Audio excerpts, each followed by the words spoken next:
हे भाइयों, तुम समझ में बालक न बनो, तो भी बुराई में तो बालक रहो, परंतु समझ में सियाने बनो।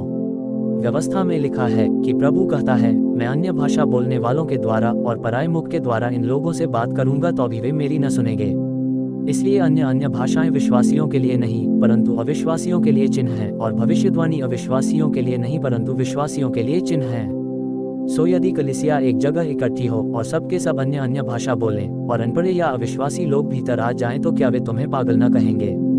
परंतु यदि सब भविष्यवाणी करने लगे और कोई अविश्वासी या अनपढ़ा मनुष्य भीतर आ जाए तो सब उसे दोषी ठहरा देंगे और परख लेंगे, और उसके मन के भेद प्रकट हो जाएंगे, और तब वह मुंह के बल गिरकर परमेश्वर को दंडवत करेगा और मान लेगा कि सचमुच परमेश्वर तुम्हारे बीच में है। इसलिए हे भाइयों, क्या करना चाहिए? जब तुम इकट्ठे होते हो तो हर एक के हृदय में भजन या उपदेश या अन्य भाषा या प्रकाश या अन्य भाषा का अर्थ बताना रहता है। सब कुछ आत्मिक उन्नति के लिए होना चाहिए। यदि अन्य भाषा में बातें करनी हो तो दो दो या बहुत हो तो तीन तीन जन बारी बारी बोलें और एक व्यक्ति अनुवाद करे। परंतु यदि अनुवाद करने वाला ना हो तो अन्य भाषा बोलने वाला कलीसिया में शांत रहे और अपने मन से और परमेश्वर से बातें करे। भविष्यद्वक्ताओं में से 2 या 3 बोलें और शेष लोग उनके वचन को परखें। परंतु यदि दूसरे पर जो बैठा है कुछ ईश्वरीय प्रकाश हो तो पहला चुप हो जाए, क्योंकि तुम सब एक एक करके भविष्यवाणी कर सकते हो ताकि सब सीखें और सब शांति पाएं।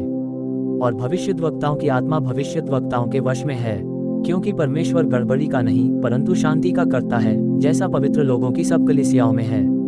स्त्रियां कलीसिया की सभा में चुप रहें, क्योंकि उन्हें बातें करने की आज्ञा नहीं परंतु अधीन रहने की आज्ञा है, जैसा व्यवस्था में लिखा भी है। और यदि वे कुछ सीखना चाहें तो घर में अपने अपने पति से पूछें, क्योंकि स्त्री का कलीसिया में बातें करना लज्जा की बात है।